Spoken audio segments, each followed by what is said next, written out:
കടലിലേക്ക് ഒരു adventure tour പോയാലോ? വളരെ സമാധാനപരമായ ഒരു കടൽ തീരത്ത് നിന്നാണ് സിനിമ തുടങ്ങുന്നത്. ടൂറിസ്റ്റുകളായിട്ടുള്ള എല്ലാവർക്കും ഈ അഡ്വഞ്ചർ ടൂറിലേക്ക് സ്വാഗതം. ടക്കേഴ്സ് ഷാർക്ക് എക്സ്പീരിയൻസ്. വലിയ ഷാർക്കുകൾ നിറഞ്ഞ കടലിൽ ഒരു സ്റ്റീൽ ഗേജിൽ കയറി ഷാർക്കുകളെ വളരെ അടുത്ത് നിന്ന് കാണുന്നതാണ് ഈ ടൂർ പ്രോഗ്രാം. ഈ ഫിലിം വെറും ഒരു കൊലയാളികളായ ഷാർക്കിൽ നിന്ന് സർവൈവ് ചെയ്യപ്പെടുന്ന സിനിമ മാത്രമല്ല, ശരിയായ ഡേഞ്ചറസ് ആനിമൽ ആരാണെന്ന് വെളിപ്പെടുത്തുന്ന തരത്തിലുള്ള ഒരു സിനിമ കൂടിയാണ്. ഈ രീതിയിലുള്ള ഒരു സർവൈവൽ എക്സ്പീരിയൻസ് ചെയ്യാനാണെങ്കിൽ കൂടെ welcome to the new episode of movie freaks. നേരിട്ട് സിനിമയിലേക്ക് കടക്കാം. ഇവരാണ് ഗ്രേക്കും ഹെദറും. രണ്ടുപേരും കപ്പിൾസ് കൂടിയാണ്. ഇവരുടെ വെക്കേഷൻ ഒന്ന് സൂപ്പർ ആക്കാൻ വേണ്ടിയിട്ട് ഇവർ ഒരു അഡ്വഞ്ചറസ് ടൂറിന് വേണ്ടിയിട്ടാണ് ഇപ്പോൾ ഇവിടെ എത്തിയത്. ഇവർ കേട്ട് പരിചയമുള്ള ടക്കേഴ്സ് ഷാർക്ക് എക്സ്പീരിയൻസിന് വേണ്ടിയാണ് വന്നിരിക്കുന്നത്. അതായത് കൊലയാളി സ്രാവുകളിലെ ലൈവായിട്ട് നടുക്കടലിൽ നിന്ന് എക്സ്പീരിയൻസ് ചെയ്യുന്ന ടൂർ പ്രോഗ്രാമാണ് ഇത്. അതിനായി ടക്കേഴ്സ് ഷാർക്ക് എക്സ്പീരിയൻസ് എന്ന ടൂർ പ്രോഗ്രാം ചെയ്യുന്ന ആളെ മീറ്റ് ചെയ്യാൻ വേണ്ടിയിട്ട് കടൽ തീരത്ത് എത്തിയതാണ് ഇപ്പൊ കാണുന്നത്.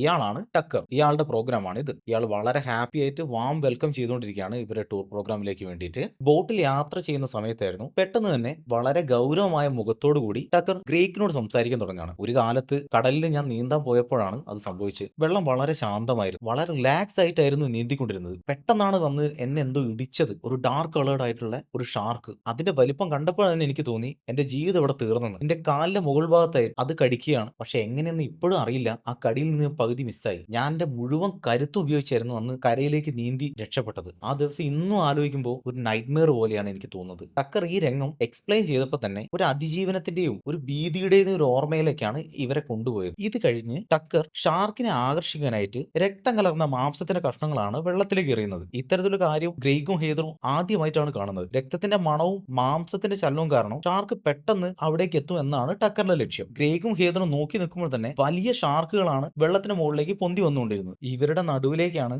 ഒരു കേജിൽ ഗ്രേക്കും ഹേദറും ഇറങ്ങേണ്ടതെന്ന് ആലോചിച്ചപ്പോൾ തന്നെ അവർക്ക് പേടിയാൻ തുടങ്ങി. ഹെയ്ദർ പറയാണ്, ഈ ഒരു ടാസ്കിലേക്ക് ഞാൻ ഇല്ല. സിറ്റുവേഷൻ ഒന്ന് കൂളാക്കാൻ വേണ്ടിയിട്ട് ടക്കർ ആദ്യം കുറച്ച് ഫണ്ണിയായ തമാശകൾ പറഞ്ഞു തുടങ്ങിയിട്ട് ആദ്യം ഗ്രേക്കിനും ഹെയ്ദറിനെയും ഒന്ന് രസിപ്പിക്കാൻ വേണ്ടി ഒരു പാട്ട് പാടി തുടങ്ങുകയാണ്. അവർക്കിടയിലുള്ള ഒരു വളരെ സന്തോഷകരമായിട്ടുള്ള ഒരു പാട്ടും പാടി വളരെ അവരെ ഹാപ്പി ആയിട്ട് കംഫർട്ട് ആക്കുകയാണ് ചെയ്യുന്നത്. ഇതേ തുടർന്ന് ഗ്രേക്കും ഹെയ്ദറും ചിരിക്കാനും മനസ്സ് ശാന്തമാക്കാനും തുടങ്ങുകയാണ്. തണ്ണീർമത്തൻ ദിനങ്ങൾ സിനിമയിൽ വിനീത് ശ്രീനിവാസൻ ജെയ്സനെ കൂളാക്കാൻ വേണ്ടിയിട്ട് ഡീപ് ബ്രീത്ത് എടുക്കാൻ വേണ്ടി പറയുന്ന പോലെ ടക്കർ ഗ്രേക്കിനും ഹെയ്ദറിനെയും ഡീപ് ബ്രീത്തും കൂടി എടുപ്പിച്ചിട്ടാണ് കേജിലേക്ക് ഇറക്കാനുള്ള പ്ലാൻ ഇടുന്നത്. ഗ്രേക്കിനും ഹീദറിനെയും അങ്ങനെ ഒരു കേജിനുള്ളിൽ പൂട്ടിയ നിലയിലാക്കി കടലിനുള്ളിലേക്ക് അവർ മുങ്ങി തുടങ്ങുകയാണ്. കേജ് കടലിന്റെ ആഴങ്ങളിലേക്ക് വീണ്ടും താഴേക്ക് പോവുകയാണ്. ഗ്രേക്കും ഹീദറും പേടി കൊണ്ട് വിറങ്ങലിക്കുന്ന രംഗങ്ങളാണ് കാണുന്നത്. കാരണം ഷാർക്കുകൾ പല സൈഡിൽ നിന്നും ആ കേജിന്റെ അടുത്തേക്ക് ഇവർക്ക് കഴിക്കാനുള്ള ഭക്ഷണമാകുന്ന രീതിയിൽ വന്ന് ആക്രമിക്കാൻ ശ്രമിക്കുന്നതും കാണും. ഈ കൂർത്ത മുനയുള്ള പല്ലുകൾ വെച്ച് ഈ കേജ് എങ്ങാനും പൊട്ടിച്ചാലോ? കേജിന് പുറത്ത് ഷാർക്കുകൾ ഇങ്ങനെ ചുറ്റി നടക്കുന്നത് കാണാം. ഈ സമയം ഗ്രേക്ക് അവളെ ശാന്തമാക്കാൻ ശ്രമിക്കുന്നുണ്ട്. പിന്നീട് അവർ ഇരുവരും പരസ്പരം ധൈര്യം നൽകി അവസാനമായി ഒന്നുകൂടി ഈ കാര്യങ്ങൾ ഒന്നുകൂടി മനസ്സിലാക്കാൻ ശ്രമിക്കും. കേജിലായി കടലിനുള്ളിൽ ഷാർക്കുകളെ ലൈവ് എക്സ്പീരിയൻസ് ചെയ്തതിനു ശേഷം മുകളിൽ തിരിച്ച് ബോട്ടിലേക്ക് തിരിച്ചു വന്ന ഗ്രേക്കും ഹേദറിനെയും കാത്തിരുന്നത് ടക്കറിന്റെ കൈകളാണ്. കൈകൾ വെച്ച് ഇവർ രണ്ടുപേരും മുകളിലേക്ക് വലിച്ച് പുറത്തെത്തിച്ചതിന് ശേഷം കയ്യിലുള്ള ചെറിയ കടാര എടുത്ത് ഗ്രേക്കിന്റെ കഴുത്തിലേക്ക് 3 കുത്ത് കുത്തിയിട്ട് കടലിലേക്ക് വലിച്ചെറിയാണ്. സംഭവിച്ചെന്തെന്ന് മനസ്സിലാക്കാനുള്ള സമയത്തിനുള്ളിൽ ഗ്രേക്കിന് കഴുത്തിന് കുത്തേറ്റിട്ടുണ്ടായിരുന്നു. പിന്നീട് ഉച്ചത്ത് കരയുന്ന ഹേദറിനെയാണ് കാണുന്നത്. അവൾക്ക് സംഭവിക്കുന്നത് എന്താണെന്ന് മനസ്സിലാക്കാൻ പോലും പറ്റിയില്ല. അടുത്തത് ഓസ്ട്രേലിയയിലുള്ള ഒരു കോസ്റ്റൽ ടൂറിസ്റ്റ് പ്ലേസുകളാണ് കാണിക്കുന്നത്. ഒരുപാട് സർഫിംഗ് സ്പോട്ടുകളും ടൂറിസ്റ്റ് സ്പേസുകളും ഒക്കെ ഉള്ള സ്ഥലത്താണ് ഇപ്പോൾ. തിരമാലകൾക്കിടയിൽ സൂര്യപ്രകാശവും കടലിന്റെ നീല ലഹരികളും ചേർന്നുള്ള ഒരു സുന്ദരമായിട്ടുള്ള രംഗമാണ് കാണുന്നത്. ഇതിനിടയിൽ സർഫിംഗ് ബോർഡിൽ കടലിൽ നീന്തി നിൽക്കുന്ന നായിക, ഇവളുടെ പേരാണ് സഫർ. സർഫിംഗ് ചെയ്യാനുള്ള ഇവളുടെ പരിചയം കാണുമ്പോൾ തന്നെ അറിയാം വളരെ ധൈര്യശാലിയും ഇൻഡിപെൻഡന്റുമായിട്ടുള്ള ഒരു ലേഡിയാണ്. സഫറിന്റെ കടലിലെ തിരമാലകൾക്കിടയിലുള്ള സർഫിംഗ് പ്രകടനം പ്രേക്ഷകർക്കിടയിൽ കയ്യടി നേടിക്കൊടുക്കുന്നതാണ്. കടലിലെ തിരമാലകൾക്കിടയിലുള്ള ഈ സർഫിംഗ് പ്രകടനവും കഴിഞ്ഞിട്ട് അവൾ കോസ്റ്റ് ഏരിയനോട് ബൈ ബൈ പറയുന്നു. സഫർ കുറച്ച് അത്യാവശ്യ സാധനങ്ങൾ വാങ്ങാനായിട്ട് ഹൈപ്പർ മാർക്കറ്റിലേക്ക് പോവുകയാണ്. അവിടെ വെച്ച് മോസസ് എന്ന യുവാവിനെ അവൾ കാണുന്നു. ഹൈപ്പർ മാർക്കറ്റിൽ ഇവരുടെ ഫസ്റ്റ് ഇംപ്രഷൻ തന്നെ സൗഹൃദത്തിലേക്ക് എത്തുകയും തന്റെ യാത്രയിൽ മോസസിന് ലിഫ്റ്റ് കൊടുക്കുകയും ചെയ്യുന്നു. കൂടാതെ ഇവരുടെ സൗഹൃദം ഒരു റിലേഷൻഷിപ്പിലേക്ക് വേണ്ടിയിട്ട് ഒരു വൺ നൈറ്റ് ലൈഫിലേക്ക് നീങ്ങുന്നു. സംസാരത്തിനിടയിൽ ഈ ടൂറിസ്റ്റ് സ്പോട്ടിൽ ഒരുപാട് അപകടങ്ങൾ പതുങ്ങിയിരിക്കുന്നുണ്ടെന്നും ഒറ്റയ്ക്ക് ഒരു ലേഡിക്ക് സർവൈവ് ചെയ്യാൻ ബുദ്ധിമുട്ടുണ്ടെന്നും കമ്പനിക്ക് ഞാൻ എപ്പോഴും ജോയിൻ ചെയ്യാമെന്നുള്ള കാര്യങ്ങളും മോസസ് പറയുകയാണ്. കൂടാതെ സർഫിംഗിൽ മോസസിന് നല്ല ഇൻട്രസ്റ്റ് ഉണ്ടെന്നും ഇനി സർഫിംഗിന് പോകുമ്പോൾ ഞാനും ജോയിൻ ചെയ്യാമെന്നും ഒരു പ്രപ്പോസൽ കൂടി വെക്കുന്നു. ഇതിനിടെ നല്ല വിശപ്പ് തോന്നുന്ന സഫേർ മോസസിനോട് തനിക്ക് എന്തെങ്കിലും ഫുഡ് ഉണ്ടാക്കി തരാമെന്നോ ചോദിക്കുക. ഫുഡ് ഉണ്ടാക്കാൻ വേണ്ടി മോസസ് തന്റെ കിച്ചണിലേക്ക് പോയി തിരിച്ചു വരുമ്പോഴത്തേക്ക് സഫേർ ആ സ്പേസ് വാനിഷ് ചെയ്തിട്ടുണ്ടായിരുന്നു. സോ അവൾ ഒരു ഫ്രീ ബേർഡ് ആണ്. അവൾ എവിടെയും സ്റ്റക്ക് ചെയ്ത് നിൽക്കാൻ, ഇമോഷണലി എവിടെയും ബാഗേജസ് വരാൻ അവൾക്ക് താല്പര്യമില്ലായിരുന്നു. മോസസിന് ആ രീതിയിൽ കമ്മിറ്റ്മെന്റ് ആയി വരുന്നുണ്ട് തോന്നിയപ്പോൾ തന്നെ അവൾ എസ്കേപ്പ് ചെയ്തു. സമയം അപ്പോഴത്തേക്ക് പുലർച്ചെയായിരുന്നു. സഫേർ നേരിട്ട് വന്നത് കടൽ തീരത്തേക്കാണ്. ഇവിടെ ബീച്ചിൽ നെക്സ്റ്റ് സർഫിങ്ങിന് വേണ്ടിയിട്ട് തയ്യാറായി നിൽക്കുകയാണ്. ഒഴിഞ്ഞു കിടക്കുന്ന ബീച്ചാണ് കാണുന്നത്. ഇതിനിടയിൽ തന്റെ ട്രാവലിന്റെ പിറകിലേക്ക് വന്ന് തന്റെ സർഫിംഗ് ബോർഡ് ശരിയാക്കാൻ നോക്കുമ്പോൾ ഇത് വീണ്ടും അസംബിൾ ചെയ്യുന്ന ഒരു കീ ഉണ്ട്. അതിനെയാണ് ഫിൻ കീ എന്ന് പറയുന്നത്. ഇത് തന്റെ അടുത്ത് ഇല്ലാന്ന് അറിഞ്ഞതിനുണ്ട് തൊട്ടടുത്തൊരു കാണുന്ന വാഹനത്തിന്റെ ആളുണ്ടോ എന്ന് ചോദിച്ചിട്ട് അതിനടുത്തേക്ക് അപ്രോച്ച് ചെയ്യാണ് ആള്. ഇത് ചോദിക്കുന്നതിനിടയിൽ കാറിന്റെ ഓണർ ആയിട്ടുള്ള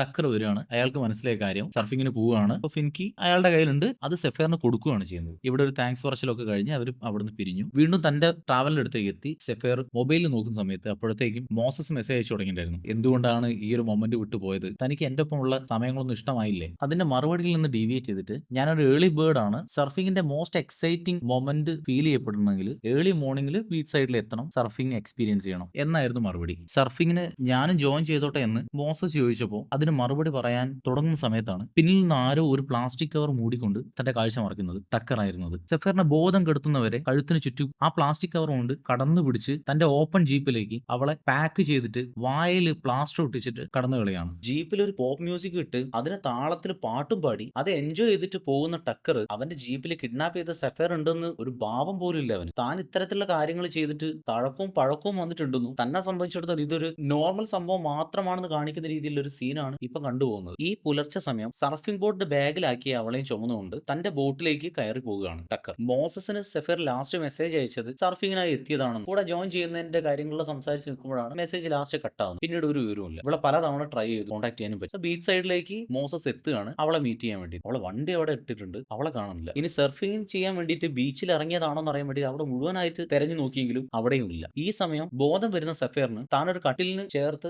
ബന്ധിക്കപ്പെട്ടതാണെന്നും തന്റെ കൈ ഒരു ഹാൻഡ് കഫിലാണ് ഉള്ളതെന്നും മനസ്സിലാക്കുകയാണ്. തന്റെ ലെഫ്റ്റ് സൈഡിലേക്ക് തിരിഞ്ഞു നോക്കുമ്പോൾ അവിടെ വേറൊരു പെൺകുട്ടി ഇതേപോലെ തന്നെ കട്ടില് ഒരു കൈ ഹാൻഡ് കഫിൽ ഇട്ട് കിടക്കുന്നു. അതെ, അത് നമ്മുടെ ഹെയ്ദറാണ്. ഈ രണ്ട് പെൺകുട്ടികളും ടക്കറിന്റെ ജയിലിലാണ്. ഇവർ രണ്ടുപേരും പരസ്പരം സംസാരിക്കുകയാണ്. എന്താണ് സംഭവിച്ചതെന്നൊന്നും രണ്ടുപേർക്കും അറിയില്ല. ഹെൽപ്പിന് വേണ്ടി ഒരുപാട് അലമുറട്ട് കരയാൻ വേണ്ടിയിട്ട് സെഫേർ നോക്കുമ്പോഴും ഇതുകൊണ്ടൊന്നും ഒരു രക്ഷയില്ല, താൻ ഒരുപാട് പരിശ്രമിച്ചതാണെന്നും ഇവിടെ ഒരാൾ പോലും കേൾക്കാനില്ല, നമ്മൾ നടുക്കടലിലാണ് ഉള്ളതും ഹെയ്ദർ സെഫേറിനോട് പറയുന്നു. നിസ്സഹായതയുടെ രൂപമായിട്ട് ഹെയ്ദറും ഇവിടുന്ന് രക്ഷപ്പെടാനുള്ള ഫൈറ്റ് ചെയ്യാനുള്ള മൈൻഡോട് കൂടി സെഫേറിനാണ് ഈ രംഗങ്ങളിൽ കാണും. ഹെൽപ്പിന് വേണ്ടി എത്ര ഉറക്ക കരഞ്ഞാൽ പോലും ആരും കേൾക്കാത്ത തരത്തിലായിരുന്നു സ്ഥലമുണ്ടായിരുന്നു. അതൊരു വാട്ടർ ടൈപ്പ് ഡോറുള്ള റൂമായിരുന്നു. ഈ സമയത്തും ഒന്നും സംഭവിച്ചിട്ടില്ലാത്ത മട്ടിൽ ഭക്ഷണം കഴിച്ചിട്ട് TV എൻജോയ് ചെയ്യുന്ന ടക്കറിനെയാണ് കാണിച്ചുകൊണ്ടിരിക്കുന്നത്. തന്റെ കട്ടിലിന്റെ തൊട്ടടുത്ത് നഖം കൊണ്ട് മാർക്ക് ചെയ്ത രീതിയിൽ ഒരു പെൺകുട്ടിയുടെ പേരൂടി കാണുമ്പോൾ സൈഫറിന് മനസ്സിലാകുന്നുണ്ട് ഇത് ആദ്യത്തെ സംഭവം ഒന്നല്ല സംഭവിക്കുന്നത്. ഇവിടുന്ന് രക്ഷപ്പെടണമെങ്കിൽ എക്സ്ട്രാ ഓർഡിനറി ആയിട്ട് താൻ എന്തെങ്കിലും ചെയ്യണമെന്ന്. ആ ദിവസം പകലാവുകയാണ്. ഒരു പാട്ട് പാടി മ്യൂസിക്കും വെച്ച് ഫിഷിങ്ങിന് ഇരിക്കുന്ന ടക്കർ ആ എൻജോയ്മെന്റിനിടയിലാണ് ഫിഷ് ഓൺ ആവുന്നത്. തന്റെ ചൂണ്ടയിൽ ആ ഇരയിൽ കൊത്തിയ മീനിനെ വലിച്ച് ബോട്ടിലേക്ക് ഇടുന്നതാണ് കാണുന്നത്, അവന്റെ അന്നത്തേക്കുള്ള ഭക്ഷണം. ഈ സമയം സെഫേറിനെ അന്വേഷിച്ച് നടക്കാത്ത സ്ഥലങ്ങളില്ല.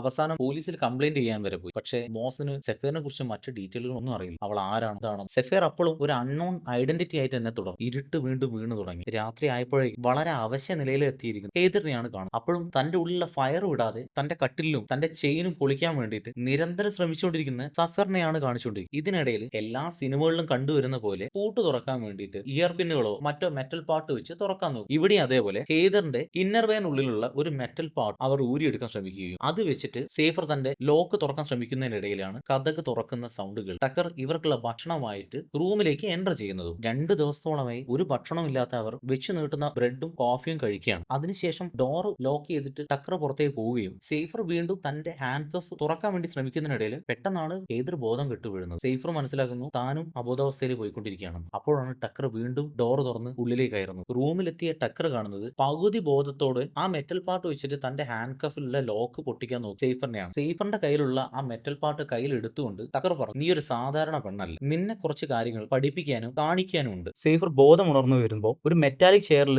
2 കൈകളും ഹാൻഡ് കഫിൽ ബന്ധിച്ചിരിക്കുന്നതായിട്ട് കാണുന്നത്. പെട്ടെന്ന് തന്നെ തൊട്ടടുത്ത് ഹൈദറിനെയും കാണുന്നു. പെട്ടെന്നാണ് 2 സ്പോട്ട് ലൈറ്റുകൾ ഓൺ ആവുന്നത്. എങ്ങും നിശബ്ദമായ രാത്രിയിൽ നടുക്കടലിൽ ആ ബോട്ട് ആ സ്പോട്ട് ലൈറ്റുകൾ വെള്ളത്തിലേക്കാണ് ഫോക്കസ് ചെയ്തുകൊണ്ടിരുന്നത്. ഒരു ട്രൈപോഡിൽ ഒരു ക്യാമറ ഓൺ ചെയ്തിട്ട് കടലിലേക്ക് ക്യാമറ ഫോക്കസ് ചെയ്യുന്നത് എന്തിനാണെന്ന് സേഫർ ടക്കറിനോട് ചോദിക്കുകയാണ്. കടലിലെ ആഴങ്ങളിലേക്ക് നോക്കിക്കൊണ്ട് ടക്കർ ഇതിനുള്ള മറുപടി പറയുന്നത്, ഒരുപാട് ആളുകൾ വിശ്വസിക്കുന്നു ഇവിടെയാണ് ദൈവമുള്ളതെന്ന്. എല്ലാം ആരംഭിച്ചു ഇവിടെ തന്നെ, എല്ലാം ഇവിടെ തന്നെ അവസാനിക്കട്ടെ എന്നുമായിരുന്നു മറുപടി. ഈ സമയം കടലിൽ വെള്ളത്തിന് ഇളക്കം വന്ന് ശ്രദ്ധിച്ചുകൊണ്ടാണ് ടക്കർ ഹൈദറിന്റെ അടുത്തേക്ക് ചെല്ലുന്നത്. തന്റെ കയ്യിലുള്ള കത്തി എടുത്തുകൊണ്ട് അവളുടെ മുടിയുടെ ഒരു ഭാഗം മുറിച്ചെടുത്തു. ഇത് സൈഫർ കാണുമ്പോൾ അവളെ തൊട്ടുപോരുതെന്ന് ആക്രോശിക്കുന്നുണ്ടായിരുന്നു. ഹൈദറിന് ബോധം വന്നു തുടങ്ങി. അടുത്തത് എന്ത് സംഭവിക്കാൻ പോകുന്നതെന്ന് അറിയാത്ത സൈഫറും അടുത്തത് സംഭവിക്കാൻ എന്താണെന്ന് അറിയുന്ന ഹൈദറും ഒരേപോലെ പേടിക്കാൻ തുടങ്ങി. ഇനി സംസാരം കഴിഞ്ഞു, ഇനി ടക്കർ ഷോ ആണ് നടക്കാൻ പോകുന്നതെന്ന് പറഞ്ഞുകൊണ്ട് ബോട്ടിൽ കണക്ട് ചെയ്തിട്ടുള്ള ക്രെയിൻ യൂസ് ചെയ്തുകൊണ്ട് ഹൈദറിനെ ബോട്ടിൽ നിന്ന് ഉയർത്തുകയാണ്. ബോട്ടിന് ചുറ്റും ഷാർക്കുകൾ നീന്തി തുടങ്ങിയിട്ടുണ്ടായിരുന്നു. ഈ സമയം ക്രെയിനിൽ നിന്ന് ഹൈദറിനെ പകുതിയോളം കടലിൽ മുക്കി വെച്ചിരിക്കുന്നു. ടക്കർ തന്റെ ക്യാമറയിൽ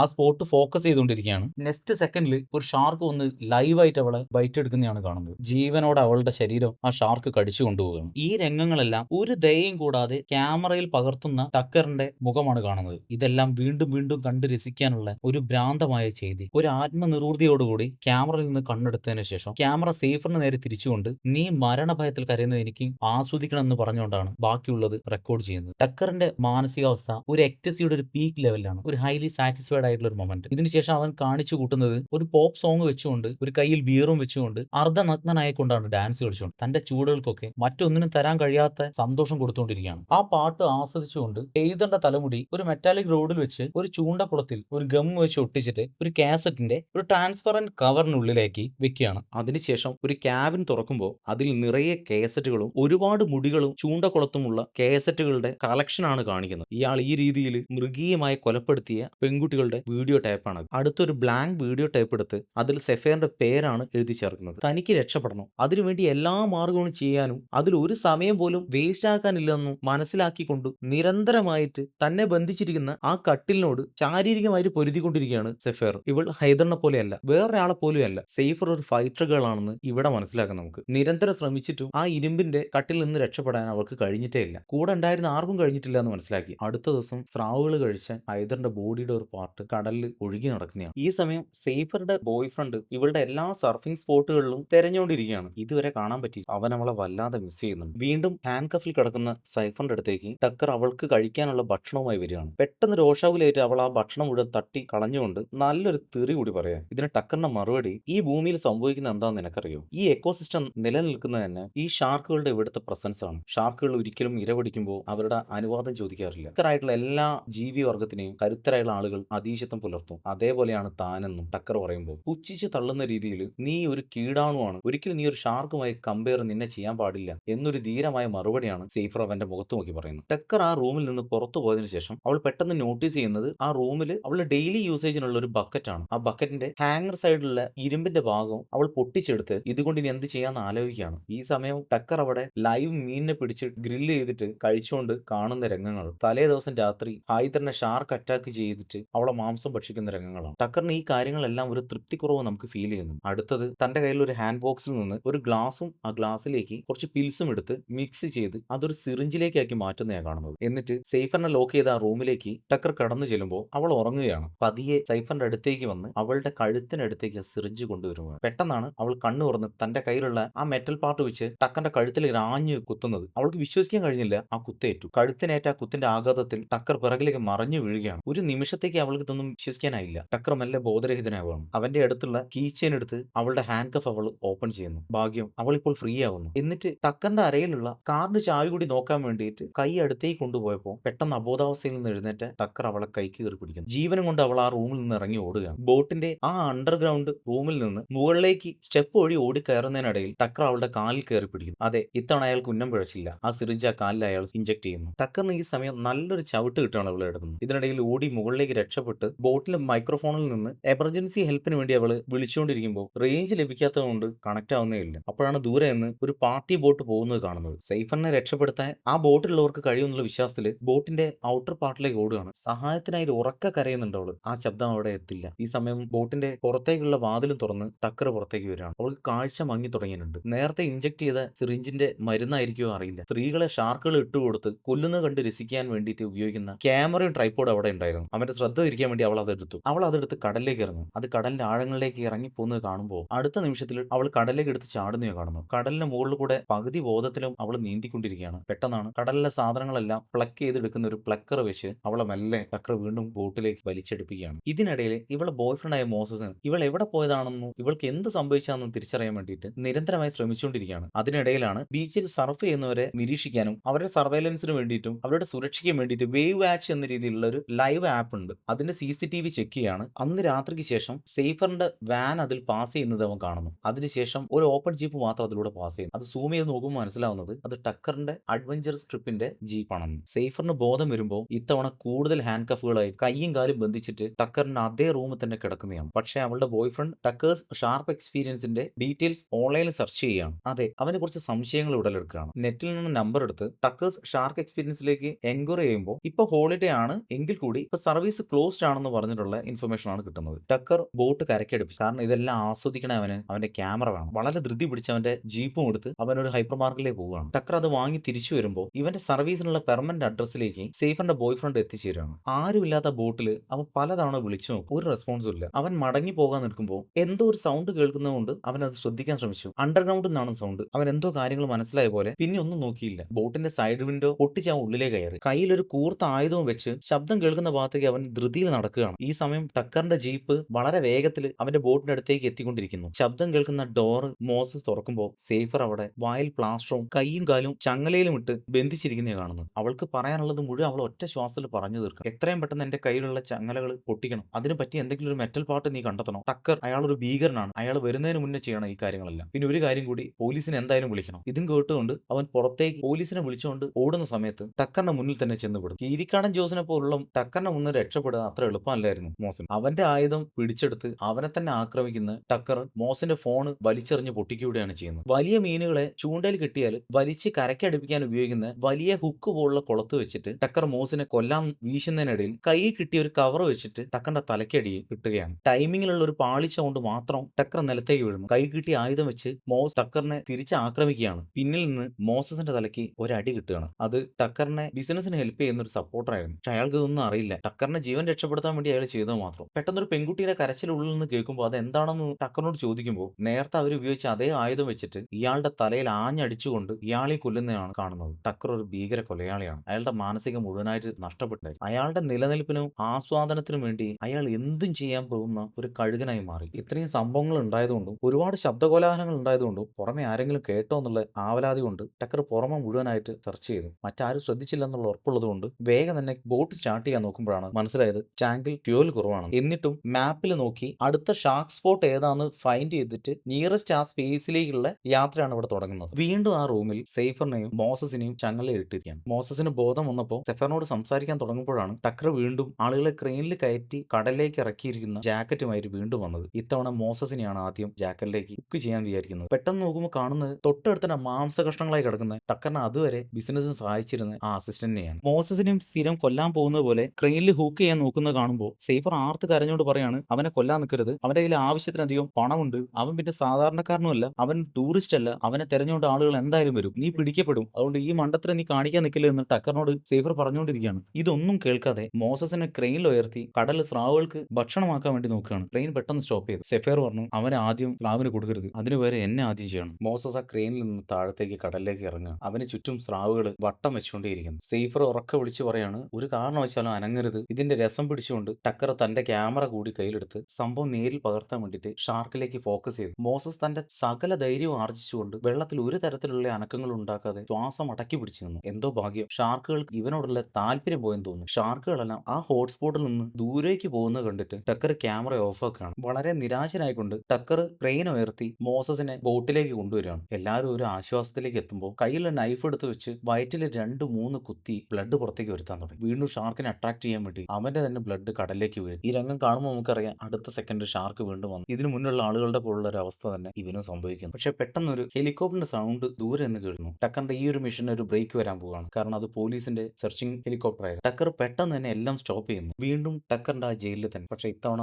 മോസസിന്റെ അവസ്ഥ വളരെ മോശമാണ്. വയറിനേറ്റ കുത്തില് ഒരുപാട് ബ്ലഡ് ലോസ് സംഭവിച്ചു. ഷാർക്ക് അറ്റാക്ക് ചെയ്തില്ലെങ്കിലും മരണം ഏകദേശം ഉറപ്പായി. തന്നെ രക്ഷിക്കാൻ വന്ന മോസസിന്റെ അവസ്ഥ ഇങ്ങനെ ആയല്ലോ എന്ന് ആലോചിച്ച് ഇനി എന്ത് ചെയ്യണം ചിന്തിക്കാൻ പോലും പറ്റാത്ത രീതിയിൽ വീണ്ടും ആ ചെയിന് പൊട്ടിക്കാൻ നോക്കുക. ആ ഹാൻഡ് കഫിൽ കിടന്ന അവളുടെ കൈകൾ മുഴുവനായിട്ട് മുറിഞ്ഞിട്ടുണ്ടായിരുന്നു. ഒരു നിമിഷം അവൾ വീണ്ടും ആലോചിക്കും, എന്തോ നിശ്ചയിച്ച പോലെ തന്റെ തള്ള വിരൽ പൊട്ടിച്ചുകൊണ്ട് ഹാൻഡ് കഫിൽ നിന്ന് കൈ റിലീസ് ചെയ്യാം. ഇത് ചെയ്യുമ്പോൾ പെട്ടെന്നാണ് വീണ്ടും ടക്കർ ആ റൂമിലേക്ക് കയറി വരുന്നത്. പിന്നീട് ടക്കർ പറയുന്ന ഒരു സ്റ്റേറ്റ്മെന്റ് ആണ് സേഫറിനോട്, നമ്മൾ രണ്ടുപേരും ഒരേപോലെയാണ്, കൂടാതെ നേരത്തെ നിർത്തിവെച്ച ഷോയുടെ ബാക്കി ഇന്ന് രാത്രി നിന്നെ കാണിച്ചു തരാമെന്നും പറഞ്ഞു റൂം ക്ലോസ് ചെയ്തിട്ട് പോകുക. അത്രയും സമയം അവളുടെ തള്ളവിരൽ അവൾ തന്നെ പൊട്ടിച്ചു വെച്ച് അതിന്റെ വേദന മുഖത്ത് പോലും കാണിക്കാതെ അവൾ പിടിച്ചു നിൽക്കുകയായിരുന്നു. ആ വിരൽ അവൾക്ക് മാറ്റണം, അതുവഴി ഹാൻഡ് കഫിൽ നിന്ന് അവൾക്ക് ഫ്രീ ആണ്. ഒരു നിമിഷം കൂടി മോസസിനെ നോക്കിക്കൊണ്ട് തന്റെ കൂർത്ത പല്ലുകൾ കൊണ്ട് ആ വിരൽ അവൾ കടിച്ച് നീക്കുകയാണ്. ഒരു സാധാരണ വ്യക്തിക്കും സഹിക്കാൻ കഴിയാത്തത്ര വേദന അവൾ അനുഭവിച്ചുകൊണ്ടിരിക്കുകയാണ്. ടക്കറിന്റെ ആ ഫേവറേറ്റ് നൈറ്റ് ഷോയ്ക്കുള്ള സമയത്തിന് മുന്നേ അവർക്ക് കൊടുക്കാനുള്ള മെഡിസിൻ വീണ്ടും പ്രിപ്പയർ ചെയ്തുകൊണ്ടിരിക്കുകയാണ്. ഇത്തവണ റിസ്ക് എടുക്കാൻ കഴിയില്ലല്ലോ. അതും സിറിഞ്ചിലാക്കി അവരുടെ റൂമിലെ വീണ്ടും കയറുമ്പോൾ ഒരു ഡെഡ് ബോഡി പൊതിഞ്ഞു വെച്ച പോലെ മുഴുവൻ ബ്ലഡിലായിട്ട് അവളുടെ ബെഡ് കാണുകയാണ്. അത് തുറന്നു നോക്കുമ്പോൾ അവളുടെ തള്ളവിരൽ മാത്രം അതിൽ. അവൾ രക്ഷപ്പെട്ടിരിക്കുന്നു. വളരെ പെട്ടെന്ന് തന്നെ ഡോർ ഓപ്പൺ ചെയ്തിട്ട് അവൾ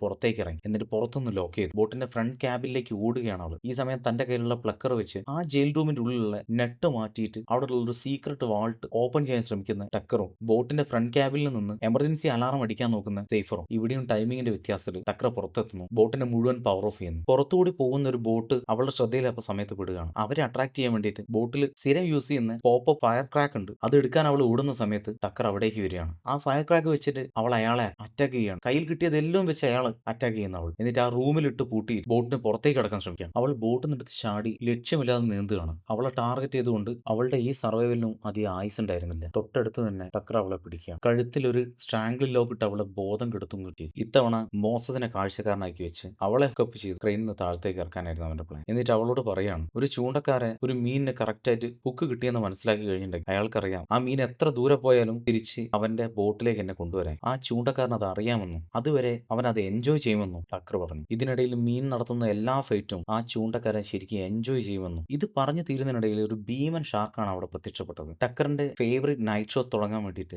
ആക്ഷൻ പറഞ്ഞുകൊണ്ട് ക്യാമറ ഓൺ ചെയ്യാണ്. രണ്ടു തവണ ശ്രമിച്ചെങ്കിലും ഷാർക്കിന് കറക്റ്റ് ബൈറ്റ് കിട്ടുന്നില്ല. ഒന്ന് പ്രകോപിപ്പിക്കാൻ വേണ്ടി കയ്യിലുള്ള ഹൂക്കർ വെച്ചിട്ട് ഷാർക്കിനെ വേദനിപ്പിക്കാൻ നോക്കുന്നുണ്ട് ടക്കർ. പക്ഷെ വെള്ളത്തിൽ വീഴുന്ന ആ ഹൂക്കർ വെച്ച് സീഫർ ക്രെയിനിന്റെ ലോക്കിന്ന് രക്ഷപ്പെട്ട് വെള്ളത്തിലേക്ക് വീണ്ടും വീഴുന്നു. ഈ സിനിമയിൽ തന്നെ കാണാൻ പോകുന്ന ഒരു എപ്പിക് രംഗമാണ് വരാൻ പോകുന്നത്. ഈ കൊലയാളി സ്രാവും സീഫറും മുഖാമുഖം വരുന്ന വെള്ളത്തിനടിയിലുള്ള ഒരു ബ്യൂട്ടിഫുൾ ആയിട്ടുള്ള മൊമെന്റ്. ഈ ഫ്രെയിമിന് എത്ര ഭംഗിയുണ്ടെന്ന് പറയുമ്പോഴും വരാൻ പോകുന്ന ഭീകരത കുറച്ച് കാണുകയല്ല. കടലിനടിയിലെ എത്ര ചെറിയ വൈബ്രേഷൻ വരെ സെൻസ് ചെയ്യാൻ അറിയുന്ന ഈ ഭീമൻ കൊലയാളി ഇവളെ ആഹാരമാക്കാതെ പാസ് ചെയ്ത് പോകുന്ന രംഗമാണ് കാണുന്നത്. കടലിനുള്ളിലല്ല ശരിയായ കൊലയാളികളെന്നും കടലിന് പുറത്താണെന്നും കാണിക്കുന്ന ഒരു രംഗം കൂടിയായിരുന്നു. ഷാർക്കിൽ നിന്ന് രക്ഷപ്പെട്ടെങ്കിലും ഇത്തവണ ബോട്ടിൽ നിന്ന് രക്ഷപ്പെടാതെ തിരികെ ബോട്ടിലേക്ക് തന്നെ കയറുകയാണ് സേഫ്. മീനിനെ സ്ലിംഗ് ഷോട്ട് അടിക്കുന്ന വെപ്പൺ എടുത്ത് പിറകു കൂടെ വന്ന് ടക്കറിന്റെ നെഞ്ചി കൂടെ തകർത്ത് അവള് ഷൂട്ട് ചെയ്യാം. സ്ലിംഗ് ഷോട്ട് കിട്ടി കടലിൽ വീണ ടക്കറിന് അപ്രതീക്ഷിതമായിട്ടാണ് ആ കൊലയാളി ഷാർക്കിന്റെ വക ബൈറ്റ് കൂടി കിട്ടുന്നത്. ആ സ്ലിംഗ് ഷോട്ടിന്റെ കൊളുത്ത് സ്രാവിന്റെ വായിലും അതിന്റെ റോപ്പ് സെഫറിന്റെ കാലിലും ഉടക്കി ഷാർക്ക് കടലിനടിയിലേക്ക് പോകുമ്പോൾ അവളും ആഴങ്ങളിലേക്ക് പോകുന്നതാണ് പിന്നെ കാണുന്നത്. ബോട്ടിൽ നിന്ന് ഒരു അല്പ ദൂരം മാറി അവൾ കടലിന്റെ ആഴങ്ങളിൽ നിന്ന് പൊങ്ങി വരും. ഒരു ഡീപ് ബ്രീത്ത് എടുത്തതിനു ശേഷം തിരിച്ച് അതേ ബോട്ടിലേക്ക് തന്നെ അവൾ